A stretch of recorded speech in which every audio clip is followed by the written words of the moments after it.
பரசுராமன் விஷ்ணுவின் 6வது அவதாரம். அவர் தர்மத்தை நிலைநாட்ட அகங்காரம் கொண்ட க்ஷத்திரியர்களின் அநீதியை அழிக்கத் தோன்றிய அவதாரம். பரசுராமன் பிறந்தது ஜமதக்னி மகரிஷி மற்றும் ரேணுகா தேவி தம்பதியருக்கு. அவருக்கு வைத்த பெயர் ராமன்.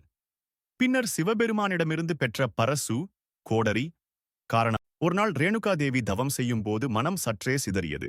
ஜமதக்னி கோபத்தில், என்னை உண்மையாக கடைபிடிப்பவன் யார் என்று மகன்களிடம் கேட்டார். அனைவரும் தயங்கினார்கள். பரசுராமன் மட்டும் தந்தையின் கட்டளையை நிறைவேற்றினார். அவரின் முழுமையான பக்தியை உணர்ந்த ஜமதக்னி ரேணுகா தேவியை மீண்டும் உயிர்ப்பித்தார். ஜமதக்னியின் ஆசிரமத்தில் இருந்தது காமதேனு என்ற தெய்வீக பசு. அதை அபகரிக்க முயன்ற ஹயஹய வம்சத்தைச் சேர்ந்த கார்த்தவீரியார்ஜுனன் ஜமதக்னியை கொன்றான். பரசுராமனின் கோபம் தந்தையின் கொலை பரசுராமனை உலுக்கியது. அவர் சத்தியம் செய்தார், அகங்காரமடைந்த க்ஷத்திரியர்களின் அநீதியை அழிப்பேன்.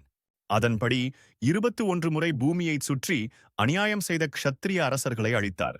தானமும் தவமும் போருக்குப் பிறகு அனைத்து அரசாட்சிகளையும் காஷ்யப முனிவருக்கு தானமாக வழங்கினார். பின்னர் மகேந்திரமலை பரசுராம க்ஷேத்திரம் போன்ற இடங்களில் தவம் செய்தார்.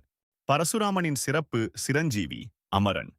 சிவபக்தன் விஷ்ணுவின் அவதாரம். அவதாரம் கூறும் பாடம்: பிறப்பு அல்ல, நடத்தைதான் தர்மம். அதிகாரம் வந்தால் அடக்கம் அவசியம்.